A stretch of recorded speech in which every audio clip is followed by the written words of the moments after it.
Bienvenue sur notre chaîne. N'oubliez pas de vous abonner pour ne pas manquer les nouvelles vidéos. Bon visionnage.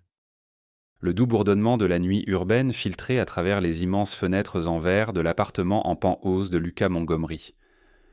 L'horizon de New York s'étendait au-delà des vitres, scintillant au rythme des embouteillages lointains et des enseignes au néon. Il était tard, bien après minuit, mais Lucas était toujours à son bureau, plongé dans les derniers détails d'un contrat d'investissement crucial. Le travail avait toujours été son sanctuaire, la seule constante de sa vie. Son téléphone vibra une fois, une légère vibration contre la surface polie en acajou de son bureau, probablement une mise à jour de son équipe juridique ou un courriel tardif d'un collègue dans un autre fuseau horaire. Il saisit l'appareil distraitement, son attention toujours fixée sur les documents devant lui. Puis il le vit, un numéro inconnu, un message texte. Lucas fronça légèrement les sourcils. Son numéro personnel était privé. Peu de gens y avaient un accès. Il déverrouilla son téléphone, s'attendant à du spam ou à une alerte automatique, mais lorsqu'il parcourut le message, tout son corps se figea. Pas de texte, pas de présentation, juste une image. Sa femme, Jessica, dans une pièce faiblement éclairée, enveloppée seulement d'un drap, ses cheveux dorés éparpillés sur un oreiller. Mais elle n'était pas seule. L'homme à ses côtés était torse nu, musclé, son bras posé de manière possessive sur sa taille. Son visage n'était pas visible, mais peu importait. L'intimité, la trahison évidente, étaient aussi claires que les lumières de Stacker de la ville dehors. Lucas sentit son cœur ralentir, étrangement stable, comme le calme inquiétant avant une tempête. Son esprit, toujours calculateur, toujours rationnel, devint vide pendant une fraction de seconde. Puis, quelque chose d'inattendu se produisit. Il ne ressentit ni rage, ni la douleur cuisante d'un cœur brisé, ni le déni désespéré d'un homme pris au dépourvu. Au lieu de cela, une clarté froide et silencieuse s'installa en lui. Il fixa l'image longtemps, ses doigts se resserrant autour du téléphone jusqu'à ce que ses jointures blanchissent. Sa respiration restait régulière, contrôlée. Son esprit, affûté par des années de négociations impitoyables et d'affaires à haut risque, commença à traiter, analyser, disséquer. Jessica était censée être à un gala de charité ce soir-là, c'est ce qu'elle lui avait dit. Pourtant la voilà, enlacée avec un autre homme, son élégance et sa dévotion supposée réduites à une illusion bien orchestrée. Un homme moindre aurait jeté le téléphone, crié, exigé des réponses. Lucas ne fit rien de tout cela. Il posa le téléphone avec soin, précision, comme si son simple contact pouvait le brûler. Il expira lentement, s'adossant à son fauteuil. La trahison était désormais un fait, non une suspicion. Et les faits pouvaient être utilisés. Son regard se tourna vers la vue panoramique de la ville, sa réflexion à peine visible sur fond de lumière. Un autre homme aurait pleuré, se serait senti impuissant. Mais Lucas Montgomery n'était pas un autre homme. Il avait bâti un empire de rien, déjoué des hommes 2 fois plus impitoyables que lui, transformé les obstacles en tremplins. Ceci n'était qu'un problème de plus à résoudre, et les solutions étaient sa spécialité. Il reprit son téléphone, fixant le numéro inconnu. Celui qui avait envoyé ce message voulait qu'il sache la vérité, que ce soit par malveillance ou par un sens de loyauté mal placé, peu importait. La seule chose qui comptait maintenant était ce qu'il ferait de cette vérité. Jessica n'avait aucune idée que, dès l'instant où il avait vu cette image, son destin était déjà scellé. Lucas attrapa un verre de whisky, le liquide ambré captant la lumière alors qu'il se servait avec des mains assurées. Il prit une gorgée lente, savourant la brûlure, puis, sans hésiter, il appuya sur « Enregistrer l'image » et posa son téléphone. Un sourire froid effleura ses lèvres. Ce n'était pas la fin, non, ce n'était que le début. La lueur de l'horizon urbain scintillait à travers les fenêtres teintées du penthouse de Lucas Montgomery. Il était assis dans son bureau, baigné par la lumière froide de l'écran de son ordinateur portable, ses doigts tapant rythmiquement sur le bureau en acajou. L'image sur son téléphone était gravée dans son esprit, un instantané qui avait brisé l'illusion de son mariage en un instant. Sa femme, sa belle, sophistiquée et apparemment dévouée épouse, enlacée avec un autre homme. Lucas expira lentement, sa respiration mesurée, contrôlée. Un homme moindre aurait explosé de rage, l'aurait confronté, exigé des réponses. Elle aurait tenté de manipuler, de tordre la vérité. Mais Lucas n'était pas un homme de réaction impulsive. C'était avant tout un stratège. La vérité est toute la vérité. Il n'allait pas seulement confirmer sa trahison, il allait la comprendre, la disséquer puis l'utiliser pour démanteler son monde méthodiquement, sans pitié. Lucas connaissait le pouvoir de l'information. Dans son métier, savoir ce que les autres ignoraient faisait la différence entre le triomphe et l'effondrement. Il aborderait cette trahison comme il abordait les prises de contrôle hostiles, en recueillant des données, en identifiant les faiblesses et en exécutant avec précision. Il prit son téléphone et passa un seul appel. « Victor, dit-il, sa voix calme, j'ai besoin de tes services. » L'homme à l'autre bout du fil gloussa. « Ça fait un moment, Lucas, ça doit être sérieux. » Lucas jeta un nouveau regard à la photo compromettante. Ça leste. Victor Turner était un ancien agent de renseignement devenu détective privé, d'une efficacité impitoyable et d'une discrétion absolue. Si quelqu'un avait des secrets, Victor pouvait les déterrer. « Je veux tout, » poursuivit Lucas. « Chaque texto, chaque réunion, chaque transaction. Et j'en ai besoin rapidement. » Victor laissa échapper un sifflement bas. « Qu'est-ce qu'on regarde ?» Lucas envoya la photo. Un instant plus tard, la voix de Victor portait une pointe d'ironie. « Eh bien, on dirait que ta femme a des goûts coûteux. Tu le reconnais ?» Lucas plissa les yeux. « Pas encore. Il s'appelle Brandon Carter, entraîneur personnel dans une de ces salles de sport d'élite où l'adhésion coûte plus cher qu'un prêt immobilier. Il se spécialise, dans des séances privées avec des femmes mariées et fortunées. » Lucas resta silencieux, absorbant les mots comme un poison s'infiltrant dans ses veines. Il pouvait déjà voir le schéma se dessiner. « Ce n'est pas la première, » continua Victor, « et sauf erreur de ma part, elle ne sera pas la dernière. » Un sourire froid et détaché effleura les lèvres de Lucas. « Ça change tout. » Lucas s'adossa à son fauteuil, ses yeux sombres de calcul. Un entraîneur personnel, le genre d'homme qui prospérait sur la vanité, le charme et l'attrait physique. Un homme qui comprenait les faiblesses, pas celles des muscles, mais celles de l'esprit, des femmes désespérées et seules. Ce n'était pas juste une aventure passagère, c'était un manipulateur professionnel, un opportuniste. Victor envoya un dossier dans l'heure. Lucas l'ouvrit, son regard scrutant les détails avec une efficacité clinique. Nom complet, Brandon Carter, âge 32 ans, emploi Apex Elite Fitness Club. Spécialité, clientèle de haut rang, séances d'entraînement à domicile exclusives, antécédents, multiples liaisons avec des femmes mariées, rumeurs de stratagèmes financiers. Actif notable, un condo de luxe en ville loué sous un faux nom d'entreprise. Lucas serra plus fort l'accoudoir de son fauteuil. Ce n'était pas seulement une infidélité, c'était un stratagème soigneusement orchestré. Un homme comme Brandon ne séduisait pas les femmes riches par hasard. Il les ciblait, exploitait leur ennui, leur besoin d'excitation, leur vanité. Et une fois qu'elles étaient accros, il les vidait émotionnellement, financièrement, socialement. Et maintenant, il avait jeté son dévolu sur la femme de Lucas. Grosse erreur. Lucas jeta un œil à l'horloge. Minuit.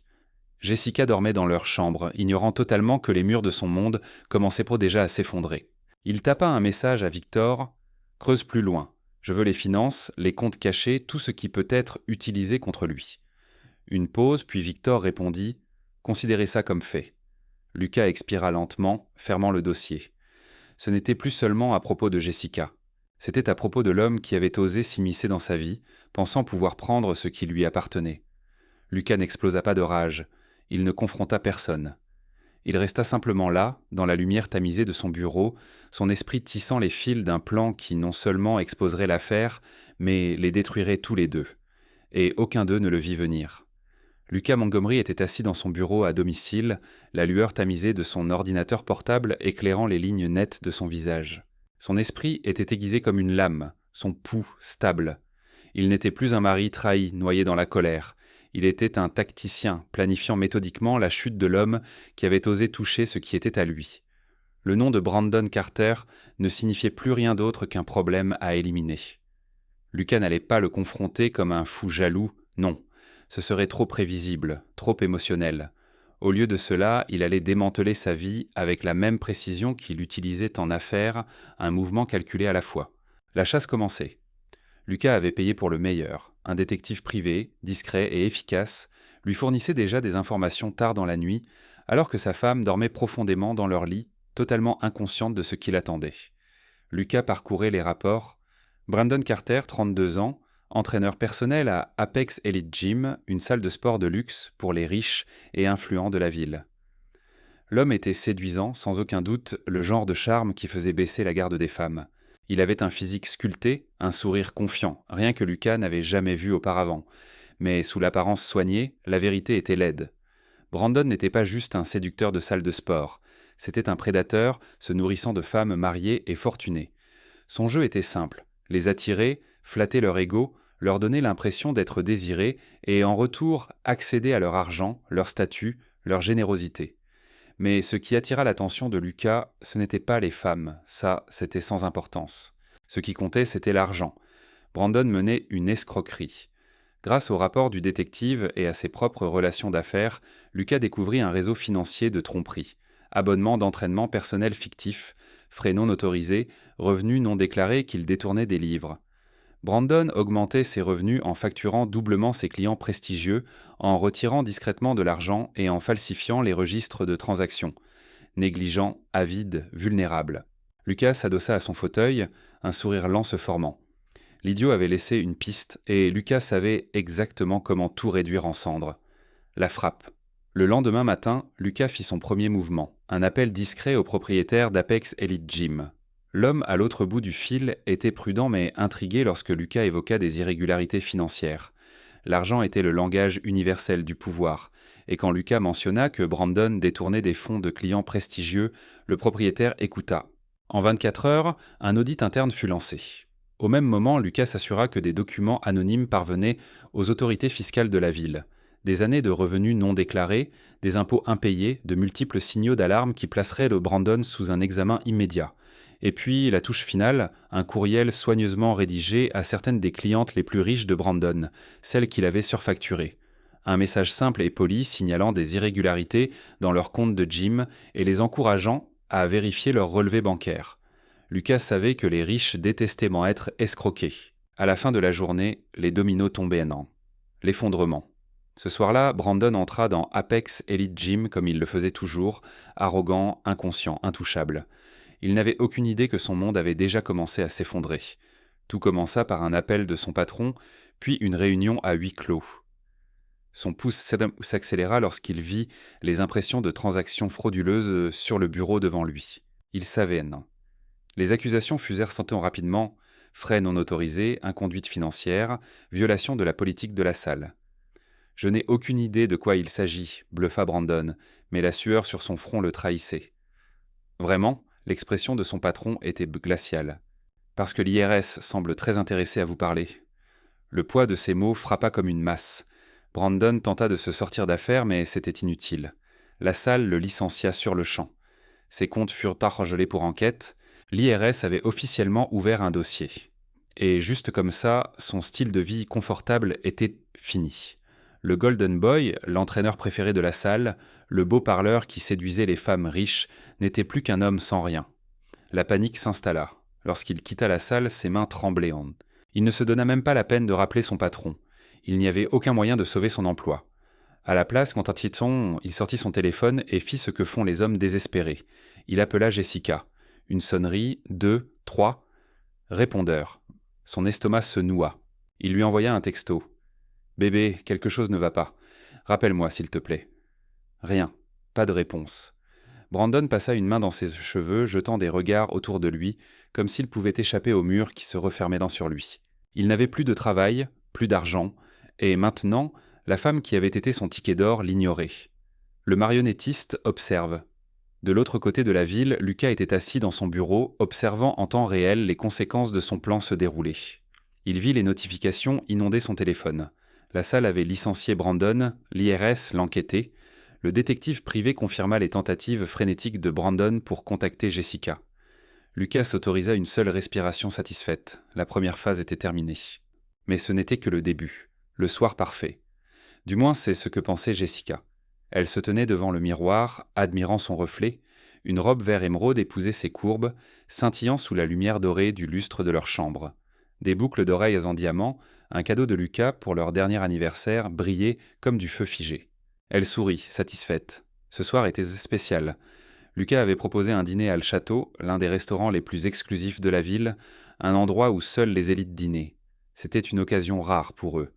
Il était toujours occupé par le travail, et elle était toujours occupée ailleurs.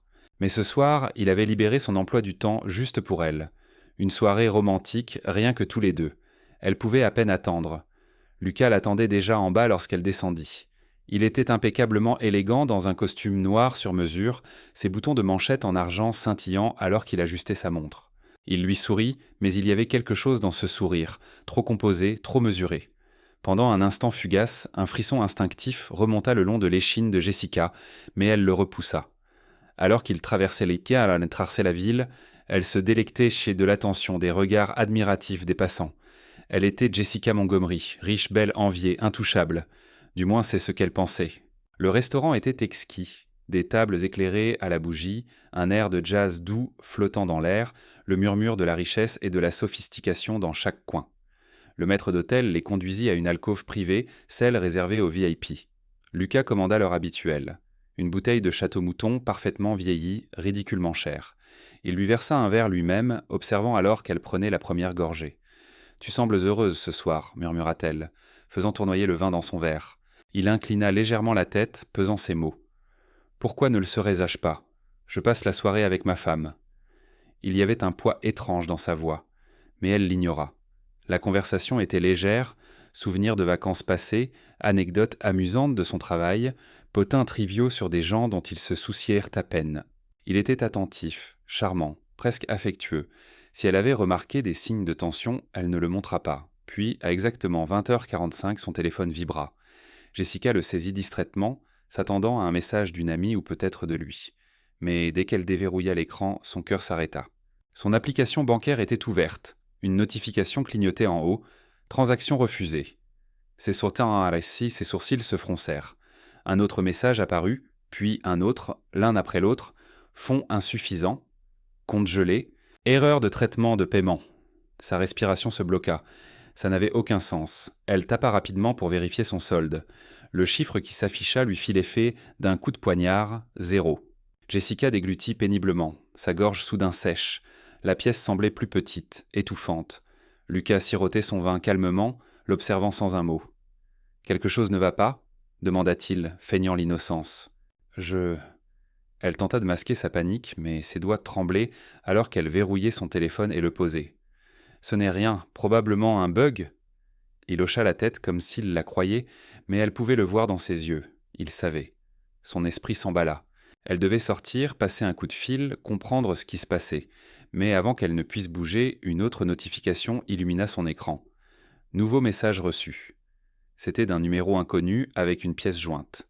Contre son meilleur jugement, elle l'ouvrit. Sa respiration se bloqua alors que le fichier se chargeait. C'était un rapport financier détaillé, relevés bancaires, transactions frauduleuses, dettes cachées, des noms qu'elle reconnaissait. Il ne lui fallut que quelques secondes pour comprendre l'historique financier de Brandon. Sa vision se brouilla. Elle serrait le téléphone, son pouls battant dans ses oreilles. Fraude, évasion fiscale, poursuites en attente. Un schéma d'escroquerie de femme riche. Il lui avait menti, l'avait utilisé. Non, ce n'était pas possible. Son estomac se tordit violemment alors que la dernière pièce du puzzle se mettait en place. La note jointe, une seule phrase, « Tu n'étais pas la première et tu ne seras pas la dernière ». Ses doigts devinrent engourdis. Elle se sentait malade. Lentement, Jessica leva les yeux. Lucas était toujours là, l'observant avec une patience inquiétante, comme un homme qui avait déjà gagné la partie, mais attendait que son adversaire s'en rende compte. Et à cet instant, elle sut, c'était son œuvre. Tout cela. Ses mains se crispèrent, en poing sous la table, ses ongles s'enfonçant dans ses paumes. Elle voulait lui crier dessus, exiger des réponses, mais elle ne pouvait pas. Pas ici, pas maintenant. À la place, elle força un sourire, bien que cela lui semblât comme des éclats de verre coupant ses lèvres. « Je dois aller aux toilettes », murmura-t-elle. Lucas posa son verre avec un soin délibéré. Sa voix était douce, mais elle perçut l'acier en dessous. « Manen, bien sûr, dit-il. Prends ton temps. » Jessica se leva, ses genoux la soutenant à peine, et tituba vers la sortie. Elle avait besoin d'air, de réponse, de comprendre combien de sa vie lui avait été enlevée, et surtout combien il lui restait encore à perdre. Le restaurant bourdonnait de conversations feutrées, du tintement des verres et du doux murmure d'un air de jazz flottant dans l'air.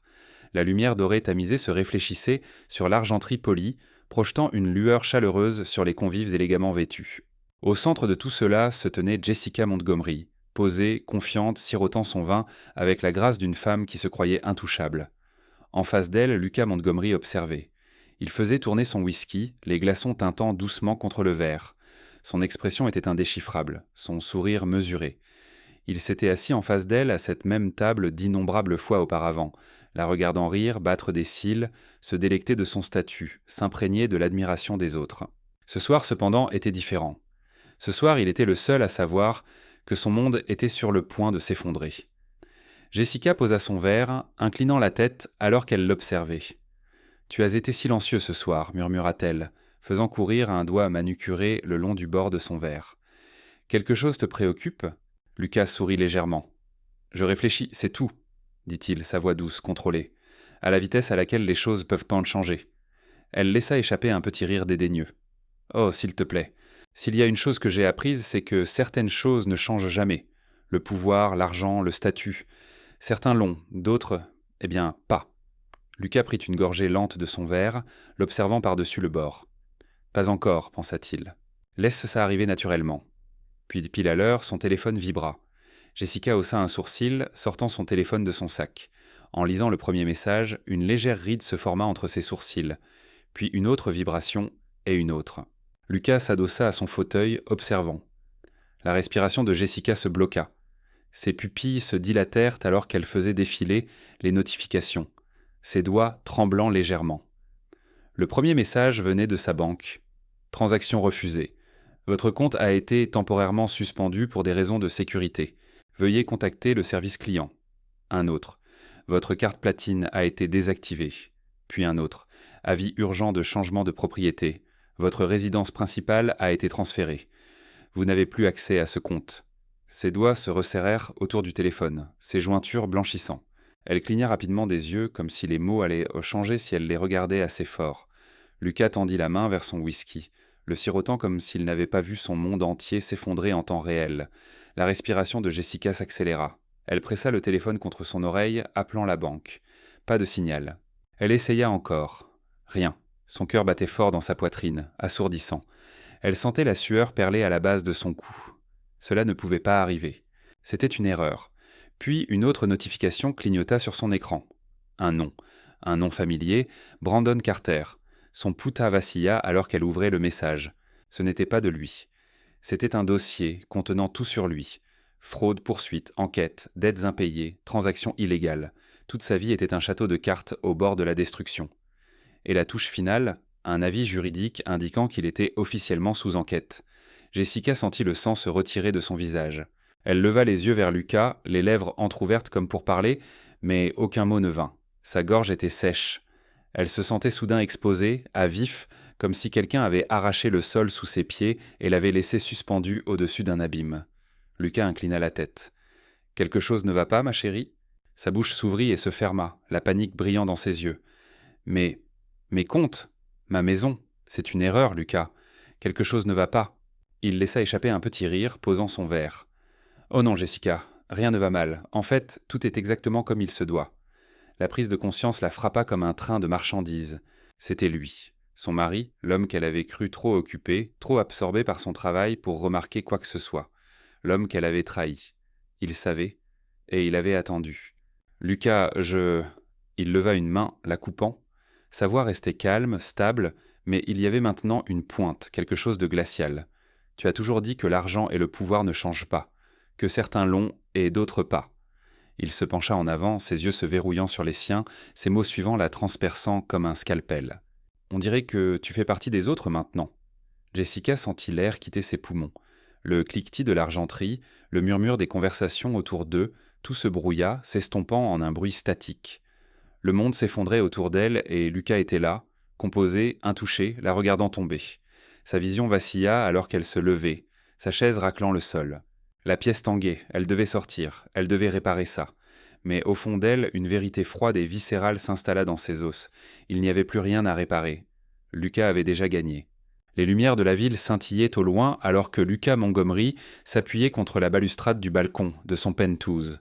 L'air nocturne était frais, portant les sons faibles des klaxons et des conversations distantes. Le poids qu'il avait oppressé pendant des semaines, la colère, la trahison, les calculs froids, s'allégeaient enfin. Pour la première fois depuis ce qui semblait être une éternité, il pouvait respirer. Son téléphone vibra sur le comptoir, en marbre à l'intérieur. Un autre message, une autre mise à jour. Il s'était habitué à ceci ces dernières semaines. Rapport, confirmation, le lent démantèlement de tout ce que Jessica avait construit sur des mensonges, mais ce soir était différent. Ce soir, il n'y avait plus rien à vérifier. C'était fini. Lucas prit son temps avant de saisir l'appareil. L'écran s'illumina, affichant un message de son avocat. Papier de divorce déposé. Compte sécurisé. Transfert de propriété terminé. Jessica n'a officiellement plus rien. Il expira lentement, laissant les mots s'imprégner. Il avait imaginé ce moment tant de fois, anticipant la satisfaction qu'il ressentirait. Et pourtant, alors qu'il se tenait là, il n'y avait ni exaltation ni frisson, juste une clarté écrasante. Elle était sortie de sa vie. Il se versa un verre de scotch, observant le liquide ambré tourbillonner avant de prendre une gorgée. L'amertume lui brûla la gorge, mais ce n'était rien comparé au feu froid qui l'avait animé le mois passé. Jessica avait autrefois été la femme avec qui il pensait passer l'éternité. Son rire avait rempli leur maison, son toucher était quelque chose qu'il désirait. Mais maintenant, quand il pensait à elle, tout ce qu'il voyait, c'était l'image maudite, ses lèvres contre la peau d'un autre homme, la tromperie, la trahison. Il se demanda où elles étaient maintenant. Probablement dans un hôtel, seule, réalisant que tout ce qu'elle avait tenu pour acquis avait disparu. Ses cartes de crédit refusées, son nom effacé de leur compte conjoint. Les amis qui s'étaient entre autres fois pressés autour d'elle pour des fêtes somptueuses et des cadeaux extravagants avaient disparu dès que l'argent s'était envolé. Jessica Montgomery n'existait plus. Elle n'était plus que Jessica, une femme sans richesse, sans statut, sans influence. Et Brandon ? Lucas faillit rire à cette pensée. L'homme avait disparu dès que les ennuis avaient rempointé, coupant les ponts comme les rats abandonnent un navire qui coule. Tant pis pour la passion et l'excitation véritable que Jessica avait autrefois recherchées. Lucas ne ressentait aucune pitié pour aucun d'eux. Un coup à la porte interrompit ses pensées. Il n'attendait personne. Lorsqu'il ouvrit, un coursier se tenait là, tenant une enveloppe. « Monsieur Montgomery ?» Lucas hocha la tête, acceptant le paquet. C'était une lettre, écrite à la main. Dès qu'il vit l'écriture délicate de Jessica sur le devant, une vague d'émotion inattendue le frappa. Il faillit ne pas l'ouvrir, mais la curiosité l'emporta. « Lucas, je sais que tu me hais maintenant. Peut-être que tu me haïras toujours. Je ne t'en veux pas. J'ai tout perdu et je n'ai personne à blâmer sauf moi-même. Je n'attends pas de pardon, je n'attends plus rien de toi. Je voulais juste dire que je n'aurais jamais cru que tu serais capable de quelque chose comme ça. Tu étais toujours si gentil, si patient. Je pensais que tu m'aimais. J'imagine que je me suis trompé sur beaucoup de choses. Adieu, Jessica. » Lucas lut la lettre 2 fois, puis, sans hésiter, il marcha jusqu'à la cheminée, jeta le papier dans les flammes et regarda le passé se réduire en cendres. Lorsque le soleil commença à se lever sur l'horizon de la ville, Lucas avait pris sa décision. Il n'y avait plus rien pour lui ici. La maison, les voitures, l'entreprise qu'il avait bâtie de toutes pièces, tout cela, il l'avait construit de zéro. Et maintenant, pour la première fois, il était libre de faire ce qu'il voulait, d'aller où il le souhaitait. Il prit son téléphone, fit défiler ses contacts et passa un appel. « James ?» dit-il lorsque son assistant répondit. « Vends la maison. Tout. » Une pause. « Sans... Toi, monsieur ?»« Tout, » confirma Lucas. « Où allez-vous » Lucas retourna sur le balcon, inspirant profondément alors que la brise matinale traversait sa chemise. « Je ne sais pas encore, » admit-il, un léger sourire se dessinant sur ses lèvres, « mais n'importe où est mieux qu'ici. » Pour la première fois depuis des années, l'avenir lui appartenait, à lui seul. Merci de regarder et n'oubliez pas de vous abonner pour ne pas manquer les nouvelles histoires.